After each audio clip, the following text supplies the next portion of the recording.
Morning. Morning. It's good to see everybody here today. It's good to be back in the pulpit this morning. Thank you for allowing me and our little crew to go up and serve a sister church up in Laurel, Mississippi. Everything went well. Had a good week of work. God was glorified. Everybody came home safe and sound, and so thank you for that. Thank you for Brother Jay last week coming and preaching the word to you. And I listened to his message, and I said, "I don't feel too bad."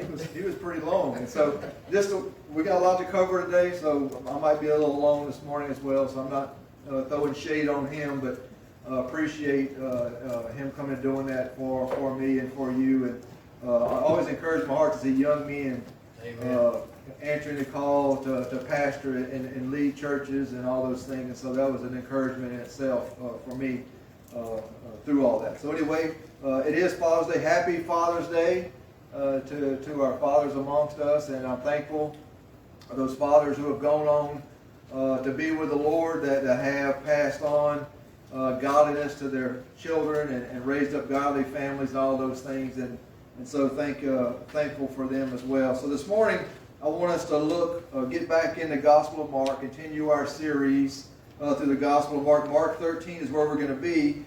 And really this whole chapter is dealing with the same thing. And so I didn't want to try to do it all at one time, and I was tempted to break it up into smaller pieces, but I said I don't want to stay here forever. And so a lot of the things are kind of redundant, and so we're going to look at it in two pieces. And so we're going to look at the signs of the end times, and we're going to do it in two parts. And this morning we'll look at the first half, if you want to look at it that way, of the chapter, verses 1 through 23. And it is Father's Day, and some of you may be wondering, why would I preach a message that deals with the end times on this particular morning? And that's a valid question, because in the past, like Mother's Day, sometimes I will preach a message that's geared toward mothers or fathers towards fathers. And so it's a valid question, but I think I'll have an equally valid answer for that question as we begin to look at what's happening here in our passage this morning. You see, the two primary responsibilities that a father has, that God has given for men, is for fathers to protect and to provide for their children, right? Along with love, right? Loving their children, but to provide and to protect for their children. And so how does the Bible say that a father is to provide for his children? And it's safe to say that a father is to provide for his children in every way, right? In every way, physically, mentally, emotionally, and absolutely and certainly in a spiritual way. He is to provide the example to them of what a faithful follower of Jesus Christ should look like. He provides his children with a spiritual foundation from God's Word, right? That he will lead them to be in God's house, that he will teach them. He's the one that's going to teach them to study God's Word, to pray God's Word, to do all these things. But more important than all that, he is going to provide his children with the good news. He is going to be the one that's going to share the gospel with his children, or at least he should, right? That they would know how to repent of their sins, to place their faith in Jesus. And then along with his wife, the mother of his children, that he would teach them to love God with all their heart, with all their soul, and with all their mind, right? That's how he provides. We see this all the way back in Deuteronomy 6. Deuteronomy 6, 4 through 9. Hear, O Israel, the Lord our God, the Lord is one. You shall love the Lord your God with all your heart, with all your soul, and with all your strength. And these words which I command to you today shall be in your heart. You shall teach them diligently to your children, and shall talk with them when you sit in your house, when you walk by the way, when you lie down, and when you rise up. You shall bind them as a sign on your hand, and they shall be as frontlets between your eyes. You shall write them on the doorpost of your house and on your gates. You see, it's helpful for men, fathers, to impart life skills to their children, right? It's good to be able to balance a checkbook and change your own oil and do all those things. But more than that, a Christian father doesn't just teach his children life skills. He teaches children eternal life skills, right? Eternal life skills. It's not enough that we tell our children how they can be saved. It's our responsibility to teach them how to surrender their lives completely to Jesus, right? Completely to Jesus. It's our responsibility to teach our children the truth of God's Word. It's our responsibility to teach them how to pray, how to study, and how to meditate on God's Word for themselves. You see, sometimes people wrongly believe that's the pastor's job. That's the pastor's job, or that's the Sunday school teacher's job. They're supposed to do that. That's not biblical. It's my job to assist you in doing these things. It's the Sunday school teacher's job in assisting you. Or if there is no spiritual leader in the home, then yes, then a pastor will take a more prominent role, or a Sunday school teacher will take a more prominent role. But that's the Father's job. That's how God has designed the home to work. He is the leader, the spiritual leader of the home, or at least he should be. That's how a Christian father can help protect their children from being deceived or taken advantage of by the false teachers and false teachings that have always plagued God's people. Amen? They know how to protect themselves, to know the difference between what is true and what is false. If we really want to protect our children, we must give them the truth of God's Word. Give them truth. Give them the truth of God's Word. Start off with the milk of God's Word, and then give them the meat of God's Word when they're able to handle it. Right? Milk and meat are just metaphors. Milk represents what's easier to understand. Like milk, it can be easily swallowed and easily digested. Meat's a whole other story, right? Meat's a whole other story. Meat represents things that are more difficult to understand. It needs to be chewed on. It's a little harder for the body to digest. And lots of Scripture is in that category. And I believe our passage this morning definitely falls into the meat category. So I hope you're ready to eat some meat this morning as we look at God's Word. I would even go on to say that any passage that deals with the subject matter of end times and all those type of prophetic passages are meat, because they are difficult for us to understand. They're difficult for us to understand because we don't always understand the symbolism, right? Now, we have to always remember, sometimes we think the Bible is written right to us, right, and primarily for us, and that's not true. There was an ancient people that it was originally written to, and they would understand these things better than we do today, and so that's kind of a barrier that we have to overcome. Symbolism makes things hard. And for example, what is the abomination of desolation? Anyone? Anyone want to just come up here and tell us what that is? No? No takers? I guess I'll have to do it later. That's my point. We don't understand a lot of these things, and that's what makes them difficult. But we need to remember, just because something's difficult in our Bibles doesn't mean that it's acceptable for us to skip over. To skip over or avoid dealing with it, right? That's why I believe, and some of you, hopefully you've learned to appreciate the fact that preaching through books of the Bible is helpful, because we don't get to skip over anything. Whatever we come to in that verse, we have to deal with it. We can't just avoid it. And so it's helpful for a day like today. Everything that we have in God's Word is there because God wanted it to be there. If He didn't want it to be there, it wouldn't be there. Whether it's challenging or difficult or offensive or hard for us to understand, God wanted us to have it in His Word, and therefore we do. So when we come to a difficult passage, it's an opportunity for us to pray more, isn't it? To pray more, to ask God to give us discernment and the ability to understand what His Word says. It's an opportunity for us to study harder, right? To study harder, not just just kind of breeze through it, to dig in and get some other resources and help us to understand what's being said. In other words, it's an opportunity for us to humble ourselves before God, right? To admit that we don't understand all this, that we need help, that we need God to help us. That James 1:5 says, if any of you lacks wisdom, let him ask God, who gives to all liberally and without reproach, and we give it to Him. You see, God doesn't want us to stay ignorant of His Word. God wants us to know His Word. He wants us to understand His Word so we can do His Word.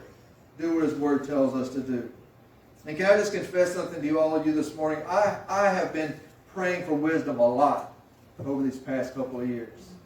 Right? Not to say I didn't pray for wisdom before, but these last couple of years, I'm trying to figure out what's going on like the rest of you. The world just seems, something changed radically in these last couple of years. That there's been a shift in our culture, and it's not just our culture, it's globally, right? That's right. You have to have your head in the sand and not notice it. Right? You have to be totally oblivious to think that something has not changed or something has not shifted. As I'm trying to make sense of what's going on in the world, and I'm only 52, and you're saying, "Golly, I thought you were much younger than that." But I haven't seen things like this, right?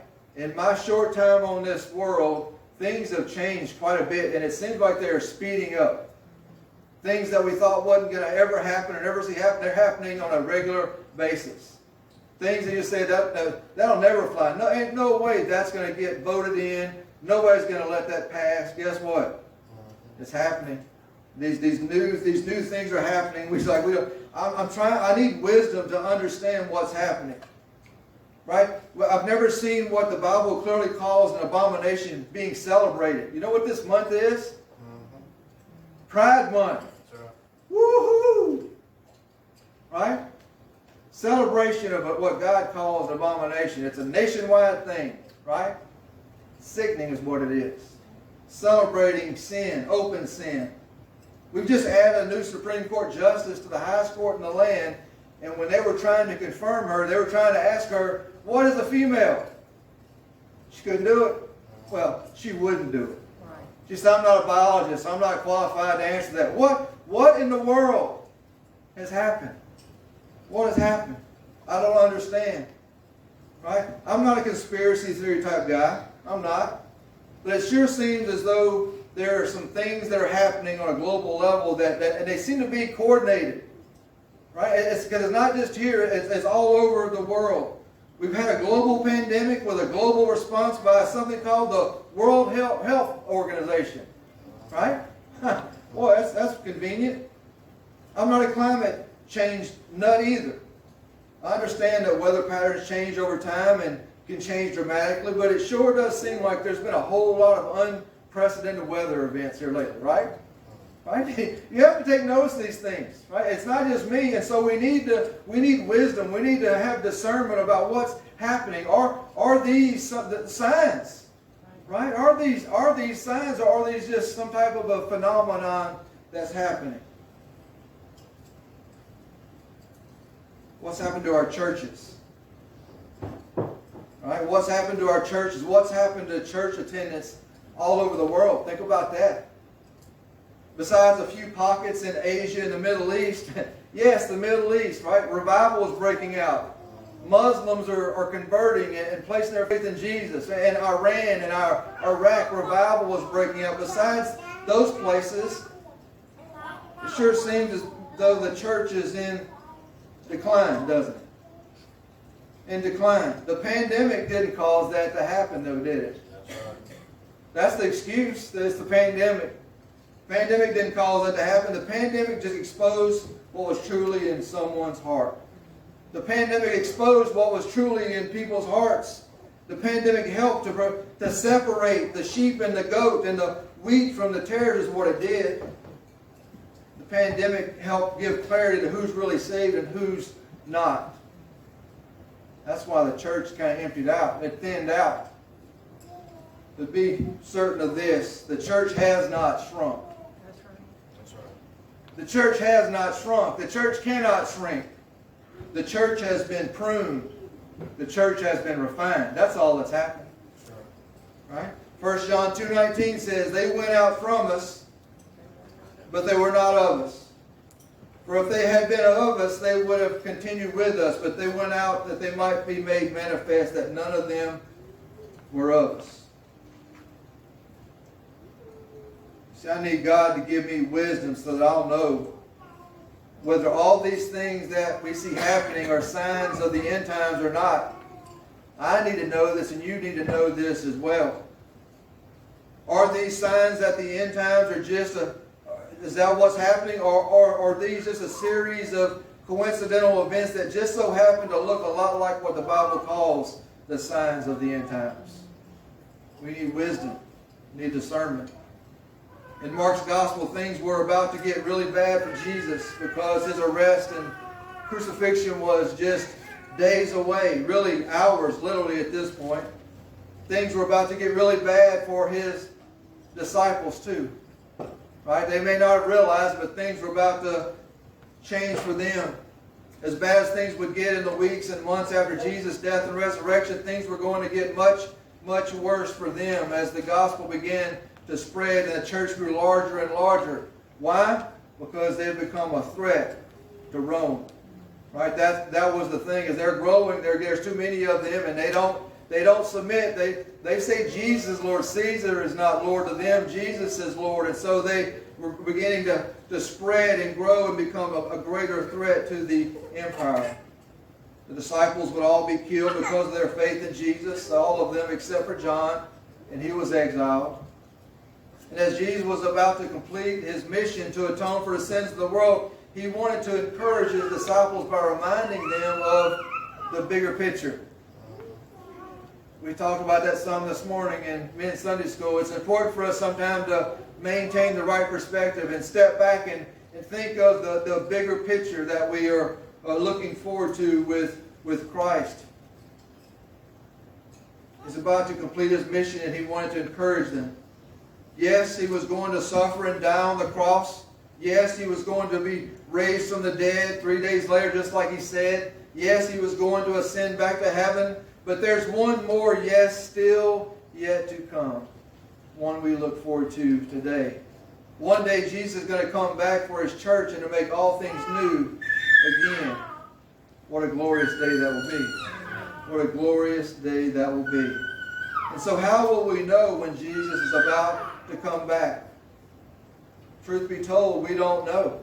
Nobody knows. Nobody will know the exact time or the date. Many have foolishly tried. Right? And in the past, you've had these men come up with these numbers, and they have their evidence. They pulled this from the Bible and over here, and they've multiplied this and divided that and separated that, and a pinch of salt or whatever, and they come out and say, he's come back on this day, and guess what? Over and over again, they're wrong. He has not come back yet. Don't waste your time trying to figure out the exact day or the time. Only God the Father knows. That's what Jesus tells us in verse 32 of this very chapter. We don't know the exact time or date of Christ's return, but we'll be able to tell when it's getting close because there will be signs. Very clear signs. And so let's stand together this morning if you're able as we take a look at these signs from God's Word. Mark chapter 13, verses 1 through 23. Mark begins here in this chapter. He says, Then as he went out of the temple, one of his disciples said to him, Teacher, see what manner of stones and what buildings are here. And Jesus answered and said to him, Do you see these great buildings? Not one stone shall be left upon another that shall not be thrown down. Now as he sat on the Mount of Olives opposite the temple, Peter, James, John, and Andrew asked him privately, Tell us, when will these things be? And what will be the sign when all these things will be fulfilled? And Jesus answering them began to say, Take heed that no one deceives you, for many will come in my name, saying, I am he, and will deceive many. But when you hear of wars and rumors of wars, do not be troubled, for such things must happen, but the end is not yet.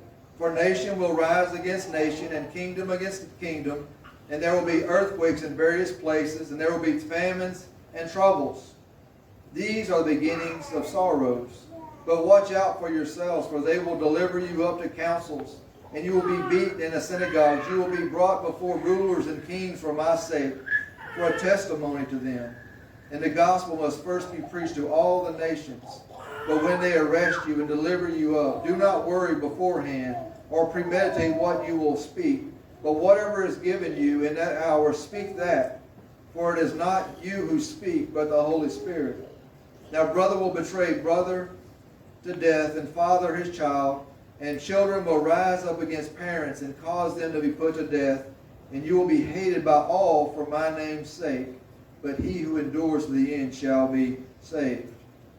So when you see the abomination of desolation spoken of by Daniel the prophet standing where it ought not, let the reader understand. Then let those who are in Judea flee to the mountains. Let him who is on the housetop not go down into the house, nor enter to take anything out of his house.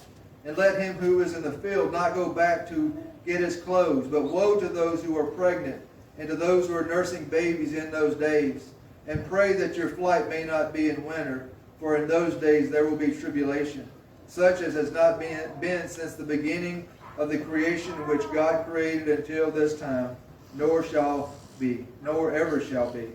And unless the Lord had shortened those days, no flesh would be saved. But for the elect's sake, whom he chose, he shortened the days. Then if anyone says to you, look, here is the Christ, or look, he is there, do not believe it. For false Christs and false prophets will rise and show signs and wonders to deceive, if possible, even the elect. But take heed, see, I have told you all things beforehand. This is God's word. Father in heaven, we thank you so much for this day that you have given us. God, we thank you for your word. We thank you for the clarity of your word. And Father, this morning as we deal with this passage, and we confess that there are some things that are difficult for us to understand. So God, we need your wisdom today.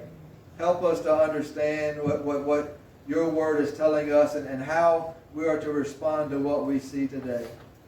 Father, we thank you for your Son. We thank you for his atoning work on the cross. And God, we, as your people today, we rejoice and we look forward to the day where the signs become so clear and so evident that we can know with great confidence that Jesus is coming back soon.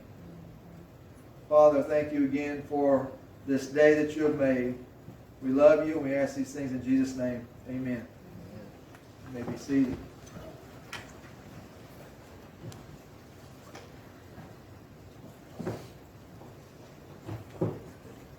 As we read through those verses, you may be feeling a little bit overwhelmed this morning. Not just because it's so much, and you know how I preach, and you're like, oh, we're going to be here till 3. That's not the plan. I pray not. I tried to move through this text and deal with some of the main things and not get off in the weeds as I sometimes tend to do. But as we read this ourselves and we feel overwhelmed, just imagine how overwhelmed the disciples felt when Jesus was speaking these words to them. Can you imagine? That he's sitting there and he's beginning to talk to them and teach them before the cross was coming, and he tells them all this. He dumps all this on them, right? And it's kind of like, wow, things are going to get really rough. Things are going to get really hard, right? That Jesus was literally days from his death on the cross, and he was still teaching and preparing his disciples. He was still investing in them. He was giving them truth, even though it was difficult truth for them to hear. And that's one thing I like about Jesus, and that's one thing I like about some people. Right? Jesus never sugarcoated anything, did he? He never sugarcoated anything. He never pulled any punches. He never lowered his standard just to get people to accept him. Right? Either you come to Jesus his way or you don't come to him at all. When he says to deny yourself, take up your cross, and then follow me, if you say, I don't want to do that, then you don't do it. Right? He said in that passage, you cannot be my disciple if you don't want to do that. Right? And so here is the same thing, the same type of thing, that he's laying these things out before them, giving them truth, and he's not holding anything back. He wants them to know. Jesus knew that what was coming for his disciples after he left, and he wanted them to be prepared for what was coming, so they would not lose heart, and so they would not grow discouraged. Right? Difficult days were ahead for them. I think these verses should have the same impact on us today as his disciples, right? This is not given to us to make us fearful, right? It's to encourage us. It's to give us hope. It's to strengthen our faith, right? Earlier I said that many of the end time passages are hard to understand because we don't understand a lot of the symbolism, and that's true. But there's another reason that we struggle with end time passages, because they're prophetic in their nature, right? They're prophetic in nature and can be and have more than one time of fulfillment, right? But if you're familiar with your Bibles, you know that. We've been in the Old Testament in Sunday school and working through books, and sometimes the prophecies have an immediate, sometimes they have a near future, sometimes it'll be 100 years, sometimes it'll be end times, right? So that's what we see happening here. The same type of situation. That's what makes these types of passages difficult for us to understand what's being said. And we need to keep that in mind as we work through this passage this morning and next week. This chapter begins with Jesus and his disciples departing the temple complex. And as they were leaving, one of them commented on the temple itself, and mainly commenting on the massive stones that had been used when the temple had been rebuilt. In fact, a side note, if you're interested, it was still being remodeled under Herod at that time. Some of the stones were believed to have been 60 feet long, 11 feet high, and 8 feet deep, with each stone weighing more than 1,000,000 pounds. Jimmy, what size crane you need for something like that? A big one. A big one, right? They didn't have all that stuff. They still got it done, right? It's amazing what they could do in those days. Some of the columns that held up the portico were so large that 3 men could stand arm to arm and fingertip to fingertip and could barely reach around and touch each other's hands. That's how massive these things were. And that's what the disciples were commenting on, how impressive things were. Of course, adding to the impressiveness and splendor of the temple, much of it was overlaid with gold, causing it to be blinding at a certain time of day, or if you're looking at it from a certain angle and the sun hit it just right. And so it was impressive indeed for the people that saw that, and the disciples were taken aback at the way how impressive it was. Danny Aiken noted that to the Jewish people that day, the temple was the very sanctuary of God, and therefore virtually indestructible until the end of time. Like it looked like a bunker, right? This massive stones. No way this thing can be destroyed. It's going to stand forever, or so they thought, right? Or so they thought. It was this understanding that Jesus made his shocking statement. He said, "Do you see these great buildings? Not one stone shall be left upon another that shall not be thrown down." Again, the disciples had to be shocked at this, right? I was just saying how nice it is and how impressive it is. You just told me it's going to get blown up. It's going to get torn down. Disciples were speechless at what Jesus had said. They simply followed Jesus in silence until they made their way up onto the side of the Mount of Olives, which was opposite the temple, probably about 100 feet higher than Jerusalem. So they're looking down on the temple. In fact, this chapter in many of your Bibles may be just noted as being the Olivet Discourse, right? That's what it's known as, with parallel chapters in Matthew and Luke's Gospel. Both give more details than Mark, because Mark is just about being short and to the point. And so if you want more details about this, go to Matthew and Luke's Gospel accounts, and they'll give you more. I believe it's interesting that it was the same 2 sets of brothers that Jesus first called to himself were the ones that came to him. Did you notice that? Did you pick up on that? That they came to him. It says, "Now as he sat on the Mount of Olives opposite the temple, Peter, James, John, and Andrew asked him privately, 'Tell us, when will these things be? And what will be the sign when all these things will be fulfilled?'" Most of the time we think of Jesus' inner circle. Who is it? It's Peter, James, and John. You don't hardly hear about Andrew. You rarely hear about him at all. But yet, here his name is mentioned once again. I don't know if there's any significance there. It just stood out to me that these were the first 2 sets of brothers that Jesus called to himself in the beginning from the fishing business. And now here we are at the close of his ministry, and they're back once again. So here we are with the brothers. After spending almost every minute with Jesus for the last 3 years, they've come to understand that they can believe everything that Jesus says, right? They believe everything that Jesus tells them is true, and guess what? We can too. We can too. We can believe everything that God's Word says. If Jesus said the temple was going to be destroyed, they could believe that it was going to happen. If it would happen was not the question, right? It's when. That's what they were concerned with. They wanted to know how and when it would happen. What would be the sign that it would be fulfilled? The disciples thought that the end of the age would come soon after the destruction of the temple, but they were mistaken in thinking that way. Right? The temple would be destroyed by the Romans in 70 A.D., and we're still waiting for the end of the age. Right? In 70 A.D., the temple was destroyed by the Romans. That we're still watching for the signs and eagerly waiting for Jesus to return. James Brooks said this in regards to the disciples' question in verse 4. He said the disciples' question dealt primarily with the end of the temple. Jesus' answer went far beyond that, to the end of the world and his own return. So he gives them more. Again, this is that that difficulty of the being prophetic in nature. And so what are the signs of the end times? Whether we can see 3 different signs in our passage this morning. And once you know what they are, you'll be seeing them everywhere just like I do. Right? Once you know what they are, you'll be able to start looking around and start saying, oh, I see this. That may possibly be a sign, right? So the first sign that Jesus gave was that deceptions would become much more common and widespread as the end draws near and nearer.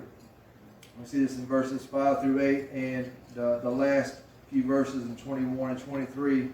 And Jesus answering them began to say, take heed that no one deceives you. For many will come in my name, saying, I am he, and will deceive many. But when you hear of wars and rumors of wars, do not be troubled. For such things must happen, but the end is not yet. For nation will rise against nation, and kingdom against kingdom. And there will be earthquakes in various places, and there will be famines and troubles. These are the beginnings of sorrows. And if anyone says to you, look, verse 21, if anyone says to you, look, here is the Christ, or look, he is there, do not believe it. For false Christ and false prophets will rise and show signs and wonders to deceive, if possible, even the elect. But take heed. See, I have told you all things beforehand. Do we live in a day of deception and confusion? Would you agree? A day of deception and confusion. Things that have been settled since the beginning of time are now being questioned, right? We thought they were settled. We're asking questions now that why are we asking this question? We've known these things from the beginning. There's a segment of the population that doesn't even know what gender they are, right? Gender confusion is a big thing these days, right? There's a segment of our population that believes they can switch back and forth between being a man and being a woman. We live in a day when some people don't even know what pronoun to use, right? We do live in a day of deception. We live in a day of confusion. You say, well, how could this happen? How could someone become so confused about something like this, something that is so clear? I would just say that they have become confused because they have been deceived by a deceiver. That's right. Not just a deceiver, but the chief deceiver.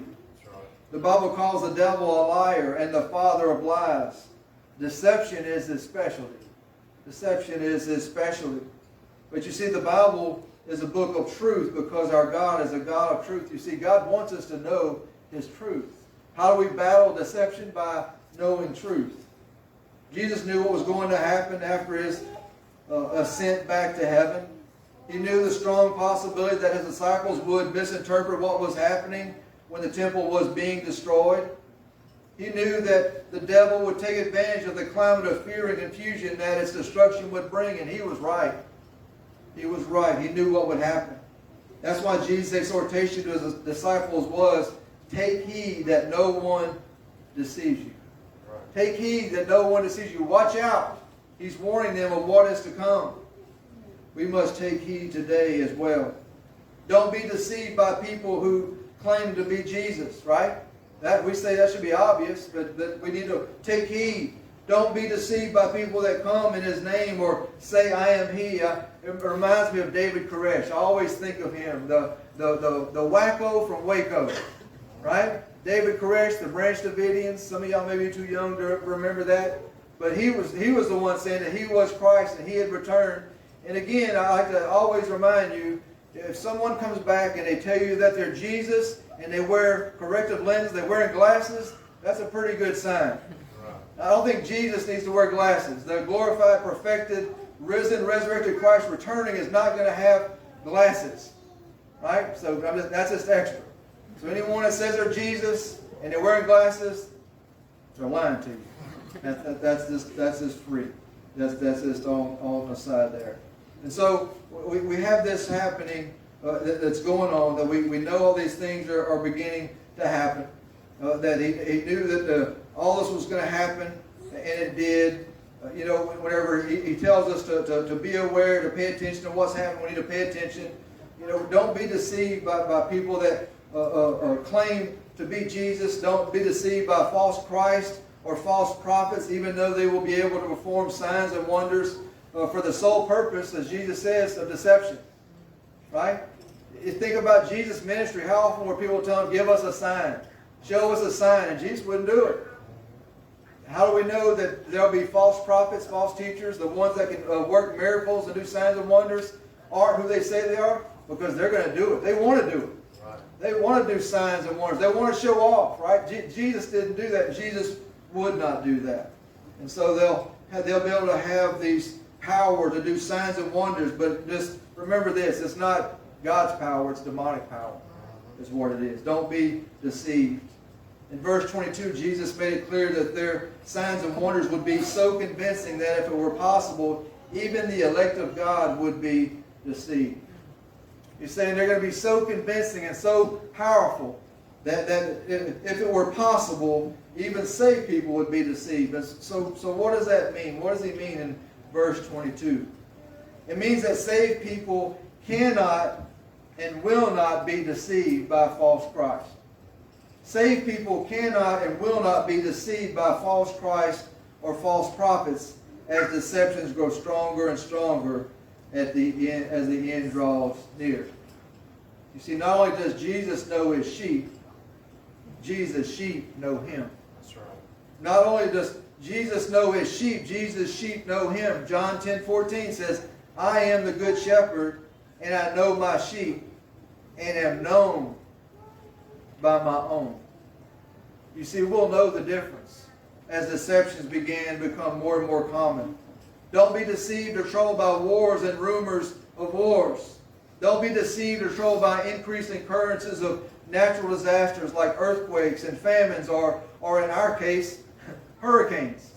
Right? Don't be troubled or deceived by these things. Jesus has told us in his word that all these things must happen. They must happen. Right? It's part of God's plan. All of these things must happen, but the end is not yet. Don't be deceived. Nations will rise against another nation, and kingdoms will rise against other nations will rise against other nations, and kingdoms will rise against other kingdoms. If you read your Bible, the Bible is filled with war, isn't it? The war is a violent book. It's a book that's filled with blood. It's filled with one war after another. The Bible is filled with one nation conquering another nation. There will never be peace on earth until the Prince of Peace returns and makes all things new. Amen. Don't be surprised. Don't be deceived. Don't be overwhelmed or discouraged by what we see. For us, it certainly seems like things are getting worse these days. I've already mentioned that. Maybe it's because we're more aware of what's happening globally through technology that we have available to us. Right? We have our phones, and we have the internet, and we have 24-hour news networks, and maybe so. Maybe so. Maybe we're just made more aware of what's happening around the world. Or maybe it just seems like things are getting worse because things are actually getting worse. Right? Right. Maybe it seems that way because they are. We're not imagining things. As bad as things are getting, things will get a whole lot worse in the end times. As bad as things are right now, we haven't seen anything yet. Haven't seen anything yet. You think it's bad now, we haven't seen anything yet. These are only the beginnings of sorrows, Jesus said. Verse 8. The devil and his army of demons are busy deceiving as many people as they can right now, but their deceptions will become much more common and widespread as the end times draw nearer and nearer. That's why we must take heed that no one deceives us. Amen? No one deceives us. The second sign that Jesus gave was that persecutions would become much more common and widespread as the end times draw nearer and nearer. Verses 9 through 13 says, But watch out for yourselves, for they will deliver you up to councils, and you will be beaten in the synagogues. You will be brought before rulers and kings for my sake, for a testimony to them. And the gospel must first be preached to all the nations. But when they arrest you and deliver you up, do not worry beforehand or premeditate what you will speak, but whatever is given you in that hour, speak that, for it is not you who speak, but the Holy Spirit. Now brother will betray brother to death, and a father his child, and children will rise up against parents and cause them to be put to death. And you will be hated by all for my name's sake, but he who endures to the end shall be saved.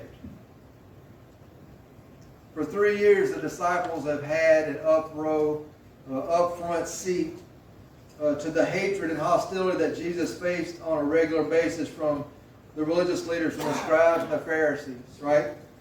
Things had not gotten physical yet with Jesus, but that was about to change. Many times they tried to lay hold of him in the past, but it wasn't yet time, and so they weren't able to get physical. But things were about to escalate. Things were about to change.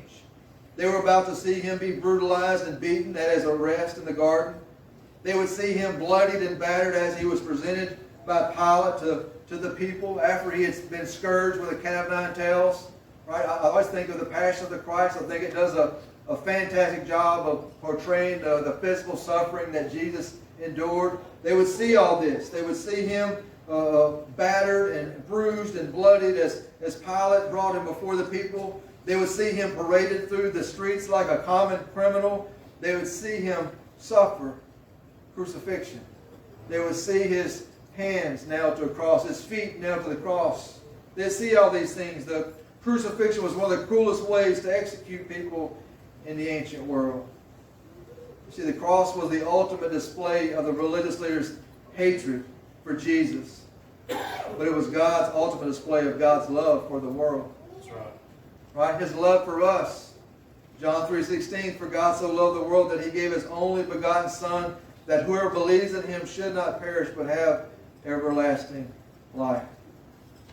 You see, Jesus' arrest, his beating, and his death was only the beginning. The same thing would happen to his disciples too. The same thing was going to happen to them. He told them to watch out for themselves, right? These things were happening. Be on guard. They would be delivered up to councils and tried unjustly, just like Jesus was. They would be beaten in the synagogues and brought before rulers and kings as a testimony to them of their faith in Christ. Everything that Jesus predicted here in these verses was carried out in the book of Acts.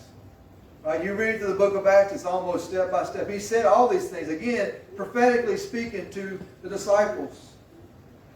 Persecution and death of the apostles wasn't a sign that Jesus was about to return. There was much more work to be done still. The Great Commission had a long way to go to be fulfilled. That's why he says the gospel must be preached to all the nations. So it was not yet time. And so what was Jesus telling the disciples here? What was he saying? He was saying this: persecution is normal for a faithful follower of Jesus. It's normal. To not be persecuted is abnormal. That's what's strange. Being persecuted it should be expected for someone who's following Jesus faithfully. Why? Because the more we preach the gospel, the more persecution we will receive. Because the more we live and love people like Jesus lived and loved people, the more the world will hate us. Jesus made this clear once again in John 15, verses 18 to 20. He says, if the world hates you, you know that it hated me before it hated you. If you were of the world would love its own. Yet because you are not of the world, but I chose you out of the world, therefore the world hates you. Remember the word that I said to you, a servant is not greater than his master. If they persecuted me, they will also persecute you. If they kept my word, they will keep yours also. See, Jesus even tried to prepare his disciples for when they were arrested. He said that the Holy Spirit would give them the words to speak, to give them boldness, right? Don't worry about what to say whenever you're arrested, whenever you're taken before these councils. You don't need to have anything memorized. Just surrender yourself to the Spirit's leadership, and He will give you the words to say and the boldness to stand. Even worse than being arrested by the Romans was being betrayed to the Romans by a family member. Can you imagine? Right? Nothing hurts worse than being betrayed by a family member. Amen? Nothing hurts like that. And can you imagine that's what he's talking about here?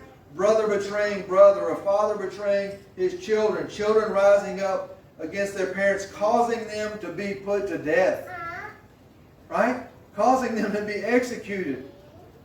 Why would they do this? To save themselves. To save themselves, that's why. To avoid being persecuted and suffering simply because they were related to someone that was following Jesus. They were distancing themselves. They see what's happening. They see what's happening to Christians. They're being rounded up, being executed. I don't want that to happen to me. Shove them out there saying, he's one. Here's one. Come in this house. Here they are. They're right here. Here's my mom and dad. They're them weirdo Jesus people. Come get them. Not me. I'm not doing that. That's what was happening. And that's what Jesus was warning about. These things would come to pass. That happened to Christians 2,000 years ago throughout the Roman Empire, and it's still happening all over the world today. Do you know that?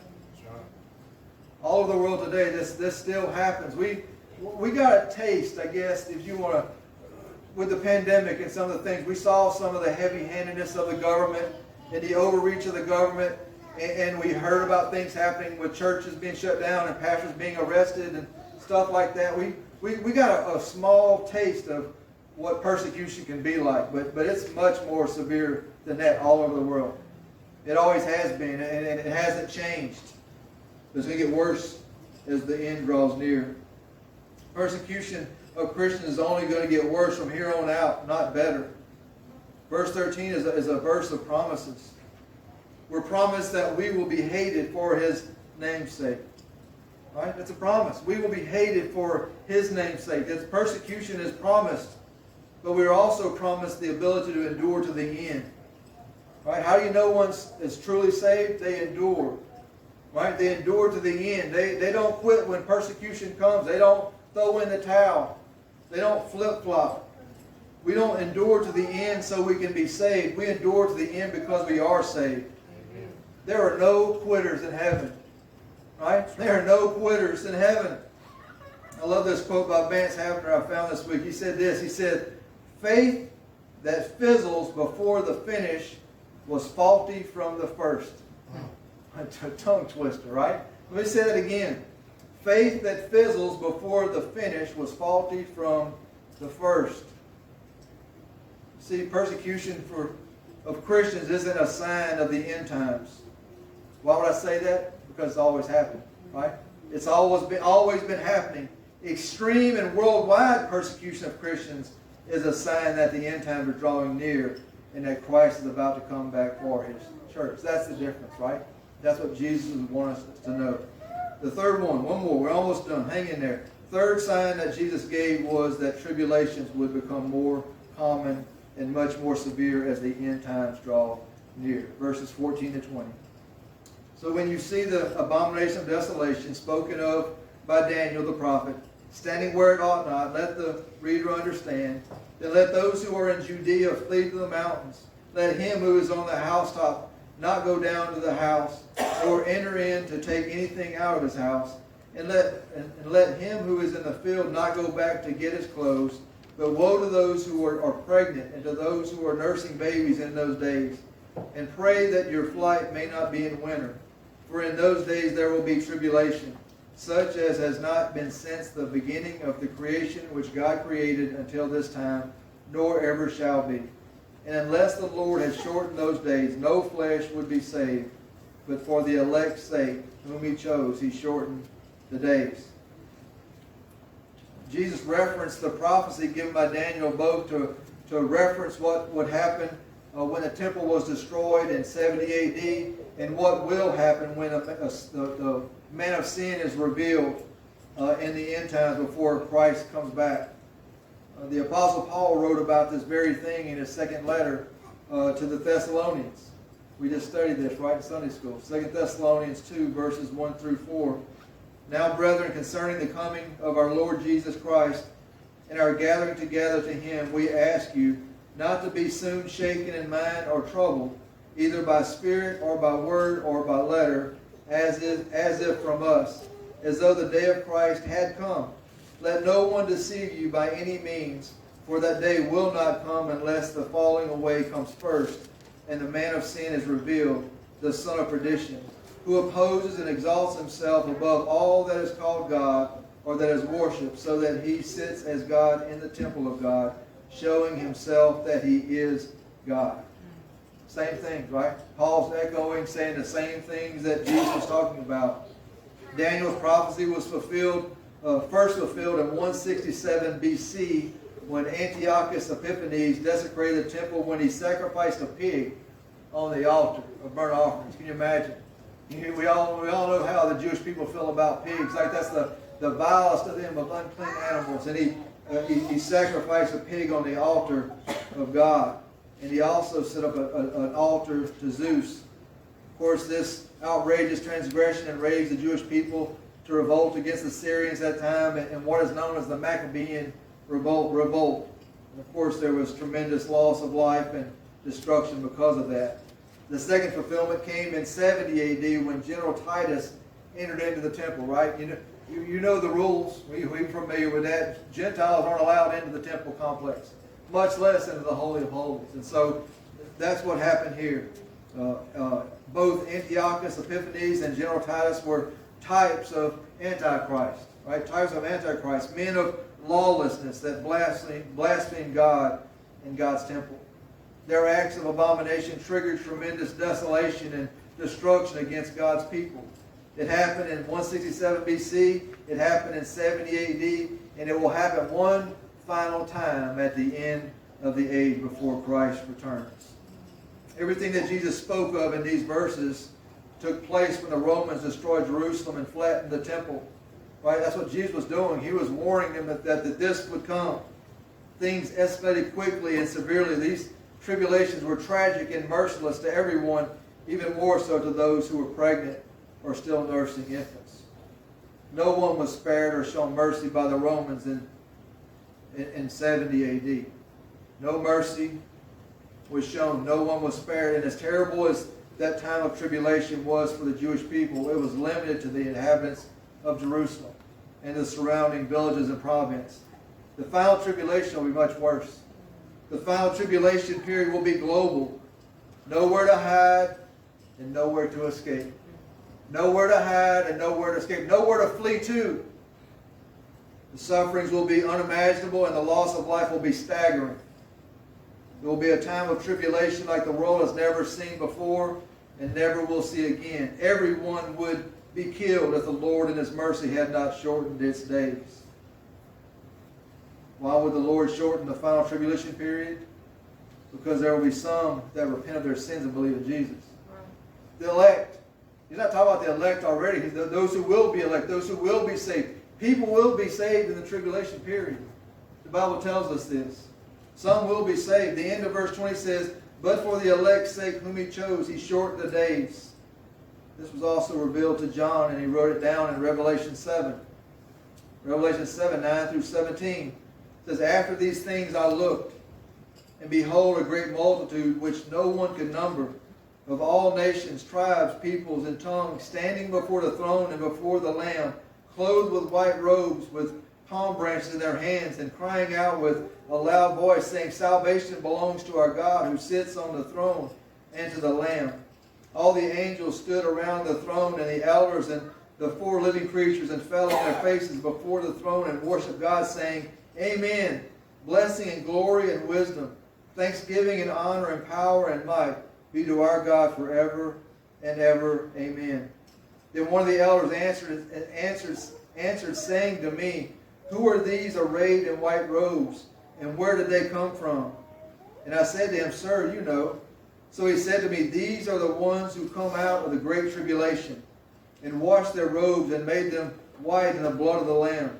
Therefore they are before the throne of God, and serve Him day and night in His temple.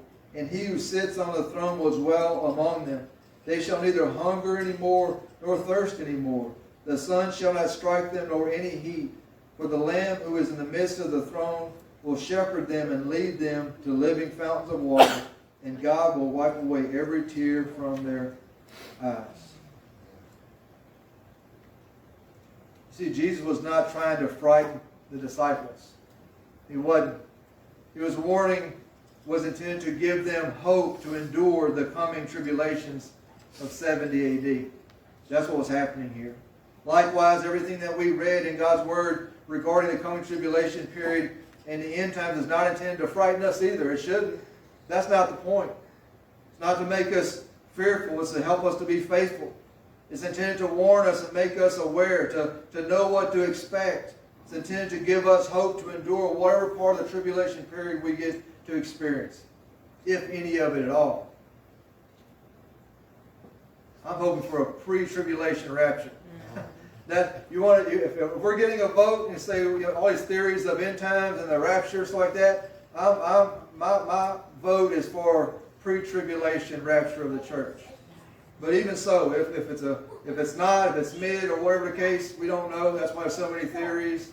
This warns us to what to expect. It's not to make us fearful. It's to help us to be faithful, to remain faithful.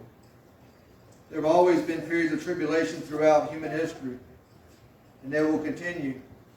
Extreme and global tribulations that spare no one will be a sign that the end times are drawing near and that Christ is about to come back for His church.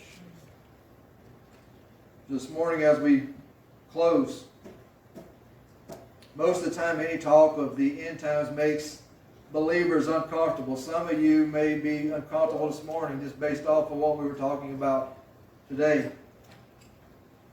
And some of that may go beyond being uncomfortable. Some of you may be fearful. But God has not given us His Word to make us fearful. God has given us His Word so that we can be faithful, right? That's right. He has not given us a spirit of fear, right? He wants us to be faithful. So what are we to do with what we have learned this morning? Should we try to determine when Jesus is coming back? Should we try to attend every Bible prophecy conference that they have on the calendar so we can start putting things together and trying to figure everything out? Is that what we should do? Should we be building doomsday bunkers, right? So we can outlast this, so we can survive the tribulation period and all that kind of stuff. Should we do that? Should we be trying to figure out who the Antichrist is so we can send the SEAL team out to assassinate him? Should we do that? No. None of that, right? None of this. That's not what Jesus told the disciples to do. We can be certain that's not what we're being told to do either. As the end times draw nearer and nearer, we need to be aware that things will get worse and worse. All right? Don't be naive. Things will get worse. Deceptions will become more common and more widespread. Persecutions of Christians will become more common and more widespread. Tribulations become global events and not just regional. They won't just become severe. They will become catastrophic. Catastrophic. Things that cannot be explained. So what should we be doing, church? What should we be doing with whatever time we have left? We're to keep on loving God, keep on loving people, and keep on making disciples. That's what we're to do. The Great Commandment and the Great Commission have not changed and will not change. We're to keep working till Jesus comes. Warren Wiersbe said this about these verses. He said, Jesus did not and does not want His disciples to get so involved in the prophecies of the future that they would neglect the responsibilities of the present. Of the present. We've got work to do. Nothing changes. Nothing changes until Christ comes back. So this morning we dealt with so many things here. And I want to close by just speaking to those who are with us this morning that maybe have not placed their faith in Jesus. You see, all this I've said, if you're not a follower of Jesus, if you don't have the Spirit of God within you, this should trouble you greatly. This should probably terrify you. But this morning I want to give you hope. I want to give you the same hope that everyone in this room who's placed their faith in Jesus has. The same hope that I have. You see, I'm not concerned about any of this. In fact, I guess in a selfish way, I look forward to this. I look forward to Christ coming back. Even though I know deceptions will come, even though persecutions will increase and tribulations will increase, I'm looking forward to that because Christ is coming back for me. And Christ is coming back for you as church. But you see, if you haven't placed your faith in Jesus, that's not true for you. Not yet. But it can be today. So let me encourage you, if you haven't placed your faith in Jesus, if you haven't turned from your sins and placed your faith in Jesus, do that today. Prepare yourself, prepare your heart prepare yourself to meet Jesus. So you won't have to be fearful when He comes back. You don't have to fear judgment. You'll have the confidence that you'll face God and not be destroyed. You'll be welcomed in as a son or as a daughter. So whatever God has done in your heart today, whatever He's revealed to you, if you need prayer, if you need encouragement, if you want me to pray with you, I'd love to do that. If you feel the Lord is leading you today, that today is the day of salvation, do that as well. We're not promised tomorrow.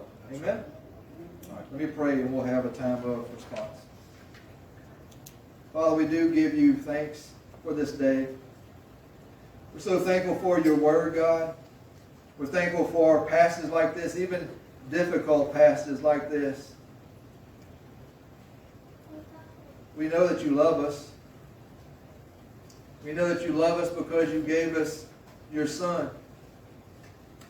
That you wanted us to be reconciled with you, that you would not have us perish. You don't want anyone to perish in their sins. So, Father, this morning as we are reminded of the time that's coming, the end of time, the signs that we can look forward to, not to cause us to be fearful, but truly in a sense that it should be an exciting time for your church. It should be a time of zeal, a time of urgency. If we truly believe that Christ is about to come back, then we should be busier than ever telling others about Jesus. So, Father, I pray that you would encourage us this morning through your word, that you would strengthen us through your word. And, Father, I do pray for those that are here amongst us this morning and maybe those that are even watching on Facebook, God, that if they have not yet believed in Jesus, that today would be the day of salvation for them. That their hearts may not have been ready to meet you this morning, but they can be ready to meet you this afternoon. Father, again, thank you for your word this morning. And God, I pray that it fell on good ground and will produce a good fruit. We love you. We ask these things in Jesus' name. Amen.